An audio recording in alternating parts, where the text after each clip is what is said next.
No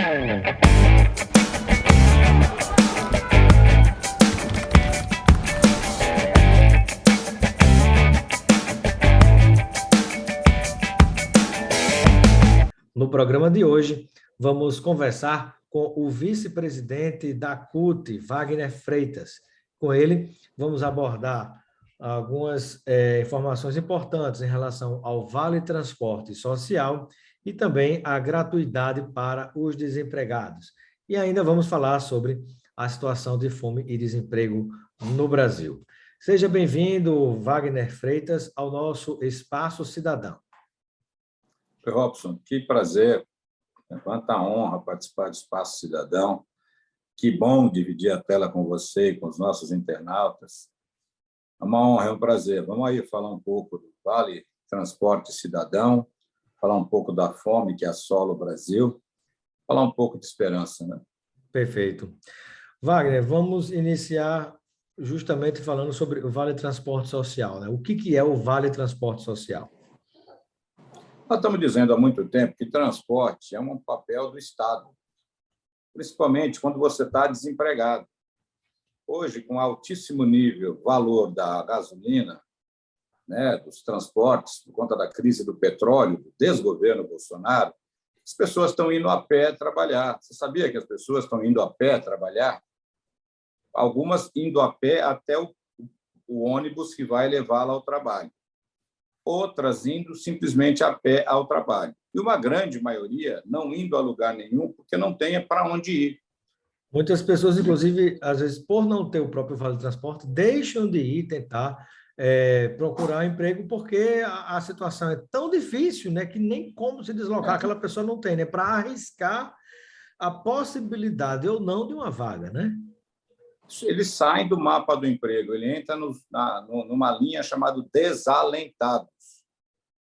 Isso é um absurdo. O governo federal, Bolsonaro, tem que ter programas que estimulem isso, tem que ter uma forma, né, de fazer uma alteração na cobrança dos tributos para facilitar, que não é cobrar mais em preço, mas remodelar os tributos que são pagos no Brasil hoje, fazer, principalmente, quem ganha muito e que não tem o seu patrimônio tributado, que tenha o patrimônio tributado, por exemplo, tem as heranças tributadas, e tire um percentual disso para deixar gratuitamente o transporte coletivo para quem está desempregado ou para quem está empregado no valor que ele possa pagar numa negociação direta com a empresa de transporte ou a prefeitura. É isso que nós estamos falando. Não dá para o governo ficar olhando as pessoas irem trabalhar a pé ou não indo trabalhar, porque é isso que acontece, paralisia a economia nacional. Depois ele fala que é culpa da pandemia, é culpa, enfim, da perseguição que se faz a ele. Não é culpa da sua própria incompetência de agora não propor uma mudança na tributação, tributando os ricos, tributando quem tem posse, tributando quem tem bens, né, para subsidiar gratuitamente o transporte coletivo para o trabalho ou para a deslocação pessoal. Você pode estar querendo levar seu filho ao médico, você pode estar querendo ir ao médico, sua mãe pode estar passando mal, sua criança pode estar passando mal e você não tem condição de dar um socorro, porque não tem condição de colocar o carro, né, na rua para fazer isso ou de solicitar um transporte público gratuito. Por isso, eu acho que essa questão do transporte, da tarifa cidadã, do transporte, é uma das questões mais importantes para o Brasil. Inclusive, ajuda a retomar a economia, né, que é o principal problema da tragédia que o Bolsonaro trouxe para o Brasil. E algo importante também é se destacar, né, em relação... isso passaria por uma reforma tributária, passaria por também uma discussão sobre a questão do imposto de renda, né? Onde é importante que você diminua, por exemplo, impostos na produção e no consumo, né? Por exemplo, na indústria e no comércio, né? Porque se for uma pessoa, ou eu, ou você, ou um grande empresário, ou um mendigo, chegar no supermercado e comprar um pacote de feijão, todos nós, na prática, na verdade, pagaremos, teoricamente, o mesmo imposto, mas, na prática, quem tem menos condição é quem vai estar pagando mais, né? Então, ou seja, é E não importante vai diminuir... comer o feijão, né? E não vai comer, né? Porque talvez não tenha nem o gás para cozinhar nas situações Pois que a é. gente está vivendo hoje. Mas também é o seguinte, né? Na hora que você faz isso, né, é importante você ir para a taxação de lucros e dividendos, né? Porque a partir daí você consegue desenvolver um certo equilíbrio mais justo, né, do ponto de vista da contribuição de impostos, dessa contribuição fiscal, não é isso? É isso. O Brasil tem uma estrutura de tributação extremamente injusta.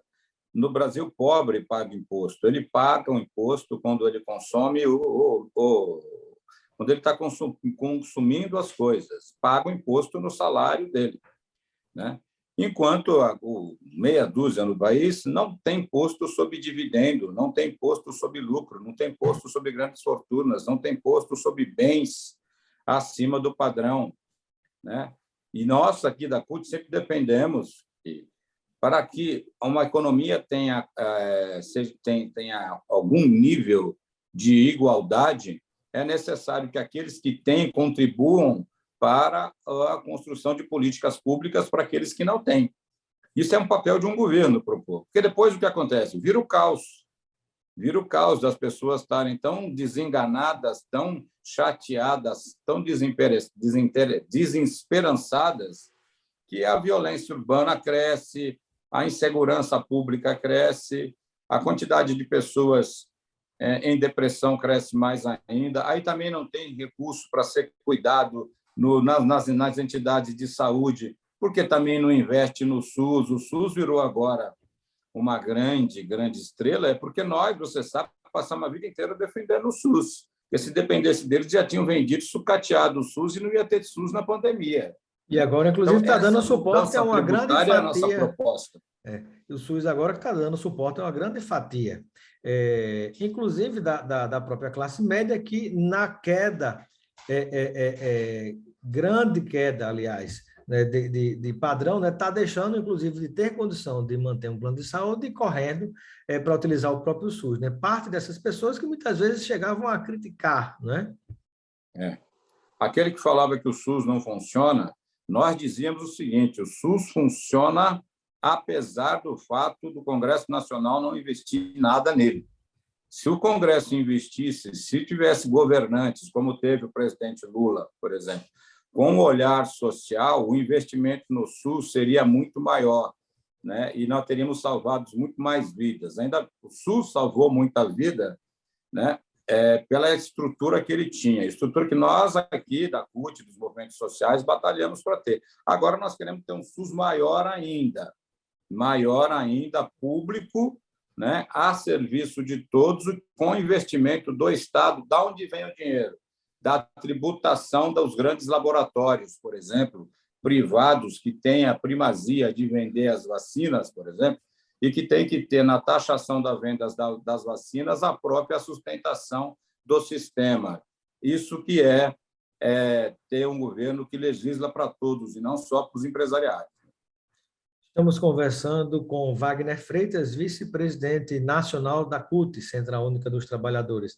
Ô Wagner, e fala um pouquinho também agora a respeito da gratuidade para desempregados, né? O que é que vocês têm pensado e desenvolvido a respeito, sobretudo para tentar acolher, né, essa grande quantidade de pessoas que cresce, infelizmente, a cada dia?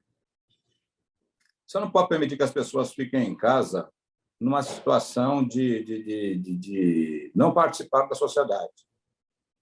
Isso tem um custo social muito grande, econômico, esses são chamados de desalentados, mas para a saúde pública.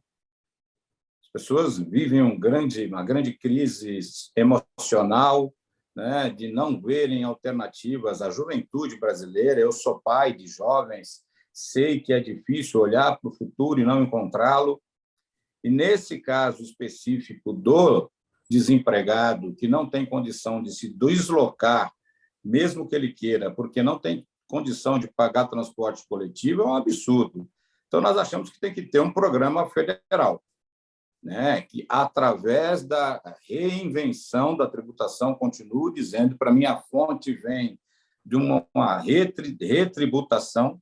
Não é criar outro imposto só para isso, não. É pegar os impostos que existem, tributar aqueles que nós já falamos anteriormente, para botar gratuito o transporte para o desempregado. Agora, as prefeituras também podem tentar, se não tiver um programa do governo federal, nos próprios programas internos das prefeituras, na relação, por exemplo, com as redes de transporte que prestam serviço à prefeitura, ônibus, metrô, ela pode também estabelecer um imposto mais salgado para a concessão de serviços de ônibus, de metrô, nas cidades, por exemplo, no valor da tarifa, né, para que fique mais salgado para aquele que possa pagar e que não esteja em horário de trabalho, para tornar isso gratuito para o desempregado, para que ele possa ter acesso à rede municipal de transporte para ir buscar um trabalho, e que isso não afunde mais ainda a sua situação profissional e situação de saúde. É possível fazer. Medidas como essa combatem o desemprego, sabia?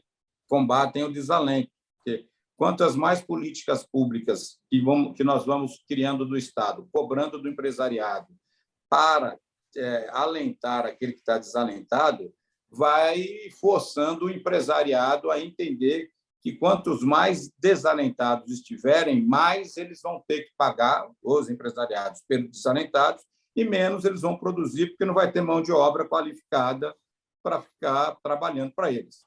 Então, a ideia é essa, é fazer um cerco de que as empresas se utilizem de políticas públicas vindas do governo federal ou municipal para poderem tributar os que ganham, os que têm mais na utilização do transporte público e isentar o desempregado deste pagamento e diminuir o valor para aquele que está empregado ou que está procurando trabalho, fazendo uma diferenciação da utilização solidária do transporte público. Porque, nesse caso, inclusive, né, tem que haver o cuidado para que a passagem não se torne mais cara ainda do que já é para aquele que paga, mas paga com dificuldade, né, que impacta, inclusive, no seu orçamento familiar, né? Não, a ideia não é essa. A ideia é que o empresariado absorva esse custo.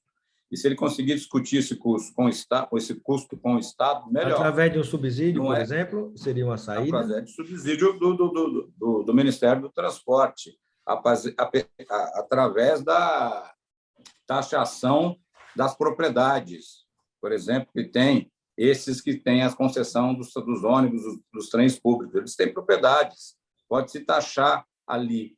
Não é aumentar a tarifa pública do coitado que já está buscando trabalho, que já está trabalhando, e sim é aumentar o peso em cima daqueles que são donos dos meios de produção, que são os próprios administradores que têm obrigação de fazer com que a sua população tenha acesso ao transporte público. E ficaria a nossa proposta isento de pagar o transporte aquele que está desempregado, a juventude, né, que está fora do mercado de trabalho, ficaria o preço subsidiado para o trabalhador e esse valor, essa diferença, ficaria em cima do tributo daqueles que têm herança, daqueles que têm bens, dos donos das empresas ou dos orçamentos da Prefeitura ou da União. Ô Wagner, e um outro assunto também que nós podemos conversar aqui, mais do que talvez qualquer outra instituição, sindicato, por exemplo, a própria CUT, né, que reúne, né, todos os setores de sindicatos do Brasil inteiro, né, tem visão sobre os impactos reais, diferente daqueles que eram prometidos, quando aconteceu a reforma trabalhista. Criou-se uma grande expectativa de uma geração de emprego em massa, né? Eu me recordo que às vezes até entrevistava, na época, aquele que hoje se tornou ministro do Desenvolvimento Regional do atual presidente Bolsonaro, o Rogério Marinho, e ele prometia, dizendo assim, que, na verdade, as empresas, na hora que aprovasse a reforma trabalhista, iriam contratar grandes quantidades de funcionários e aumentar o emprego. E eu até perguntei na ocasião, né, se ele poderia citar o nome de empresas que teriam assumido esse compromisso. E aí ficou sem resposta. anos depois da aprovação da reforma trabalhista, né, o reflexo, o impacto foi o crescimento do emprego ou do desemprego, ou se facilitou a demissão das pessoas? O que aconteceu foi a oficialização do bico. Você sabe o que é bico?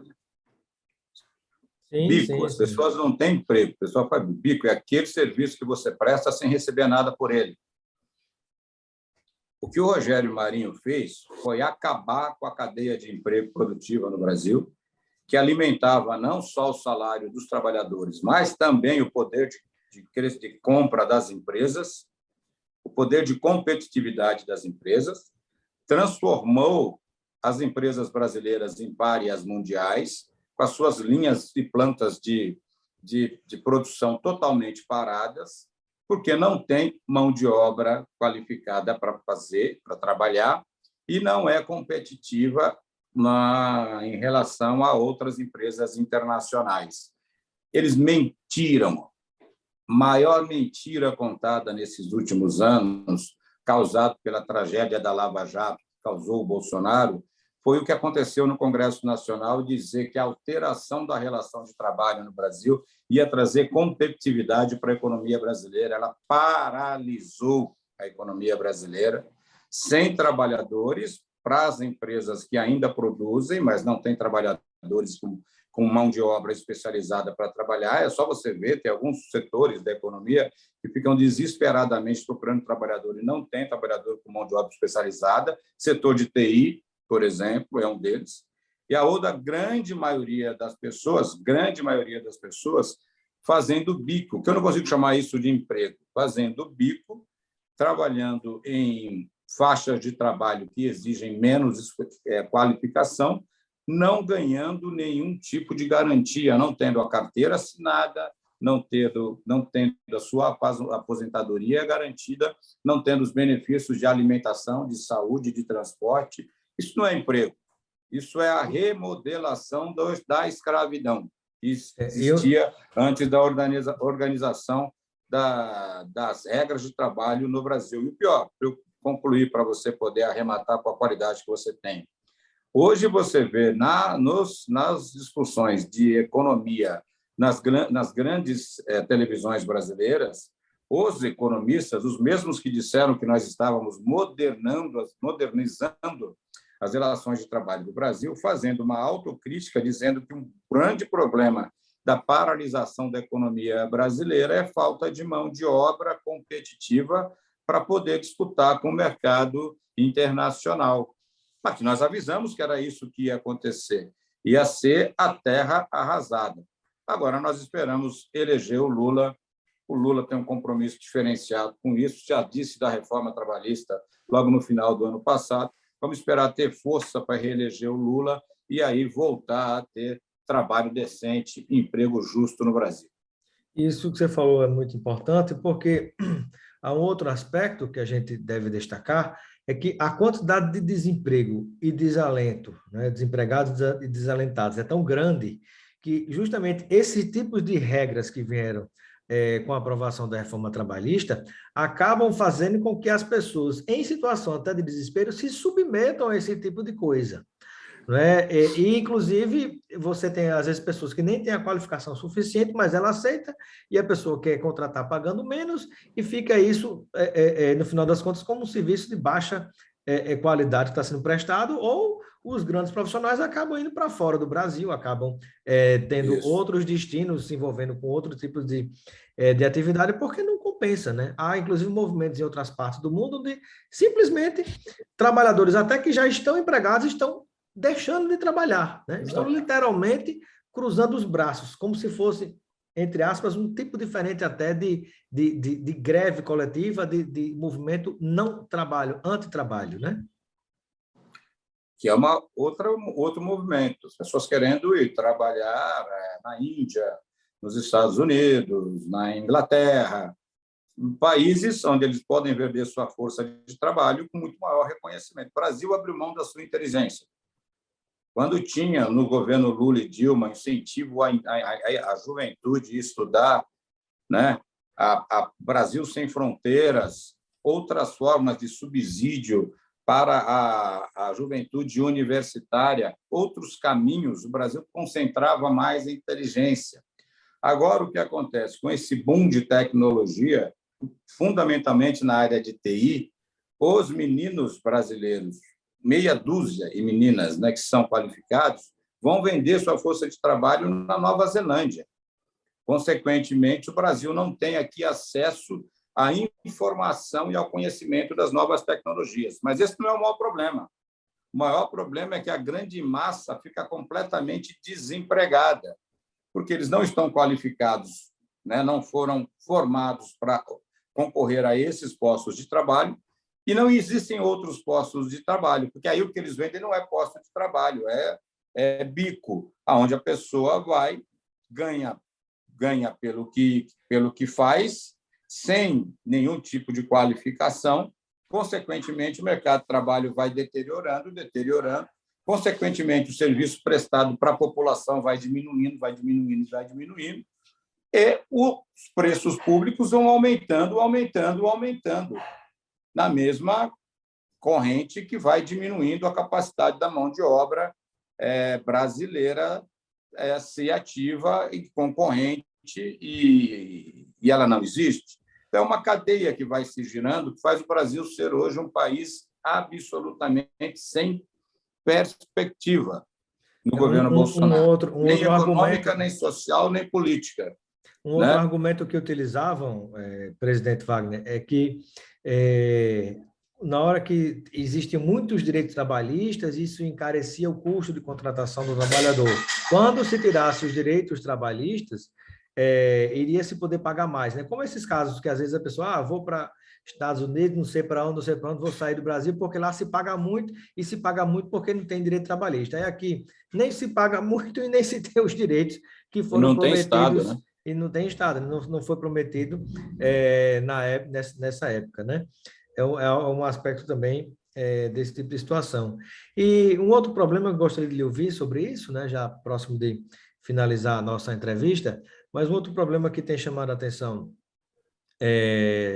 de algumas pessoas que estão mais próximas do problema, mas ainda não, infelizmente, de autoridades públicas, é o fato de que estamos vivendo um contexto do que alguns chamam de quarta revolução industrial, ou revolução 4.0, né, onde há uma grande quantidade de empregos que simplesmente desapareceram, evaporaram, mas não há velocidade suficiente para reempregar essas pessoas. Então, não vejo por parte do governo, por exemplo, alguma iniciativa nesse sentido de dar uma qualificação para novos tipos de empregos, né? Aí há a necessidade de criação de uma renda básica de cidadania, ou coisa desse tipo, porque há pessoas que trabalhavam numa coisa que desapareceu e outras oportunidades que estão aparecendo, talvez jamais consiga encaixar essa pessoa lá.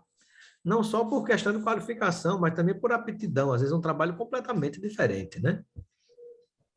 Bom, na realidade, o governo Bolsonaro ficou discutindo, transformou o Brasil numa grande confusão nacional, separou as famílias, né? Trouxe para dentro do Brasil o ódio de um irmão com outro irmão, de um amigo com outro amigo, um ódio religioso, um ódio interracial, um ódio de gênero.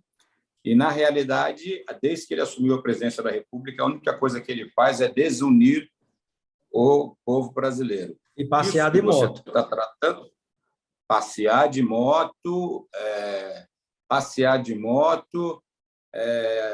incentivar a violência, que as pessoas resolvam os seus conflitos utilizando uma arma de fogo, incentivar a violência contra a mulher, que aumentou de maneira... Eu sei que você tem esses números de maneira exagerada na pandemia, ou seja, ali, o consenso de nação de um Brasil, de todos, ele conseguiu destruir. E aonde ele mais conseguiu destruir na questão da economia. Você já percebeu que esse senhor não tem nenhuma proposta para as questões econômicas que acontecem no Brasil? Você elencou aqui com a qualidade surpreendente de dizer que existem confissões novas, que nós não estamos conseguindo dar conta de ter gente para estar nessas profissões. Claro que não, ele acabou com a qualificação profissional ele acabou com incentivo à qualificação. Esse sujeito é completamente maluco, porque no seu afã de fazer guerra religiosa, de fazer guerra de gênero, transformar o Brasil nisso que ele quer transformar, ele esqueceu que tinha que remodelar a indústria, tem a indústria 4.0 sendo transformada e outras partes do mundo se assenhorando da informação, da ciência. Enquanto isso, o Brasil, quando fala em ciência, ao invés de utilizar o espaço, o dinheiro público para ganhar informação em ciência da 4.0, ele vem e nega a vacina, diz que vacina não serve para nada, que a doença é uma gripezinha e vai comprar um lote de vacina só depois do que 400 mil pessoas já tinham morrido, ou seja, sendo responsável por assassinar diretamente 400 mil pessoas só porque não comprou um lote de vacina num prazo determinado. O Brasil está perdendo esse conceito. E no tema que você me perguntou, é isso. O Brasil não discute isso. O Brasil não discute competitividade na nova indústria. O Brasil não discute investimento na ciência para a qualificação de novos profissionais.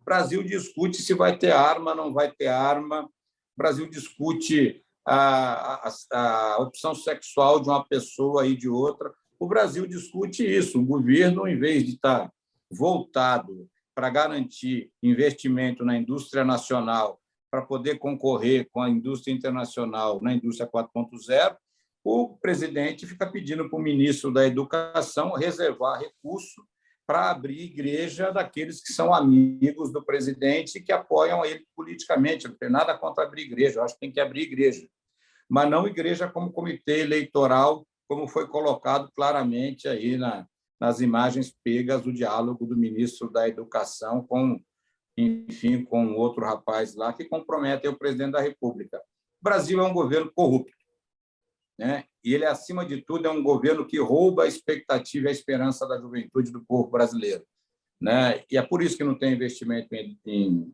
indústria 4.0, é por isso que não tem subsídio de transporte para o que é desempregado, é por isso que não tem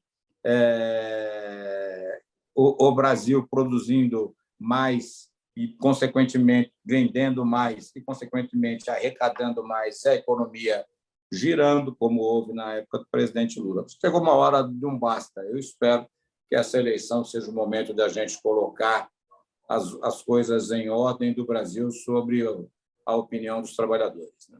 E antes das suas despedidas, uma última pergunta, né?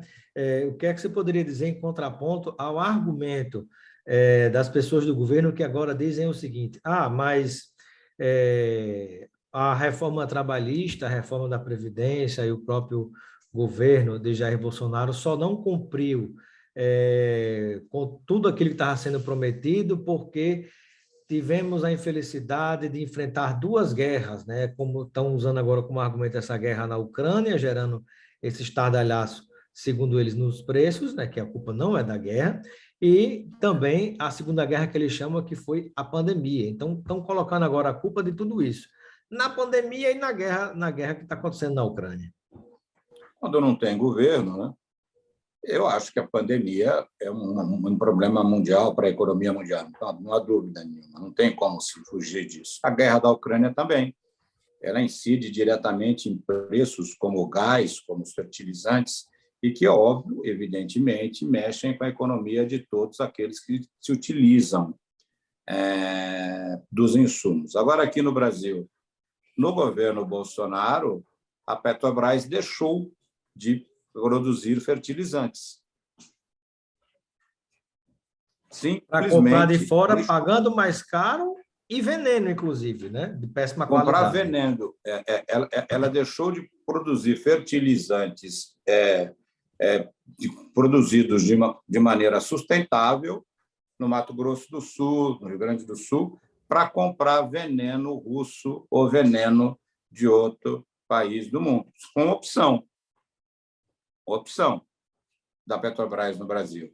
Aqui, no Brasil, o presidente resolveu não combater a pandemia. Aliás, ele nunca disse que tem pandemia. Ele falou que era uma gripezinha que os frouxos só que iam pegar, porque os preparados fisicamente não iam sentir nada. Com isso, uma fala dessa do presidente, a economia paralisou, porque você só conseguiu começar a destravar um pouco a economia quando teve o processo de vacinação. Vacinação este que o presidente era contrário. Aliás, não, até hoje não se vacinou. É verdade que teve a pandemia, isso é inquestionável, mas se ele tivesse feito como foi feito em Israel, como foi feito na China, como foi feito em outras partes do mundo, uma grande vacinação e testagem logo no início, fazendo grandes lockdowns que afastassem a população da possibilidade de contrair o vírus, provavelmente hoje o Brasil poderia estar reentrando, a economia está retomando no mundo inteiro. No Brasil, não, porque as medidas aqui no Brasil foram retardadas em relação a grande parte do mundo.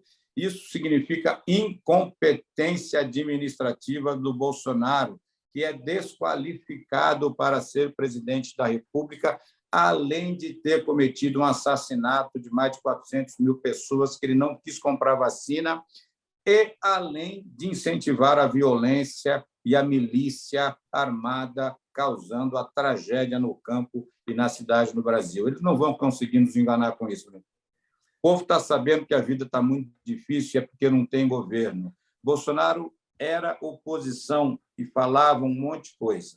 Teve chance de ser governo e não fez nada daquilo de bom para o povo brasileiro que ele ia fazer. Eu acho que o povo brasileiro ainda lembra da época do Lula, com todos os problemas que teve, da Dilma, que o salário no final do mês ainda sobrava até para tomar uma cervejinha e queimar uma carninha uma vez por semana. Hoje, a carninha não está nem em casa para comer de mistura. O povo está comendo ovo, quando tem ovo, e está cozinhando em fogão de lenha, porque não tem gás, não tem para fazer comida. Essa é a realidade. Bolsonaro não adianta querer inventar outra realidade. Ele colocou o Brasil num patamar horroroso de condição de vida, punindo os brasileiros e as brasileiras, e vamos reverter isso na eleição próxima, não tenho dúvida nenhuma. Muito obrigado, Wagner Freitas, vice-presidente nacional da CUT, Central Única dos Trabalhadores, do nosso Espaço Cidadão, e seja sempre bem-vindo. Obrigado pelo espaço e parabéns pelo programa. Obrigado.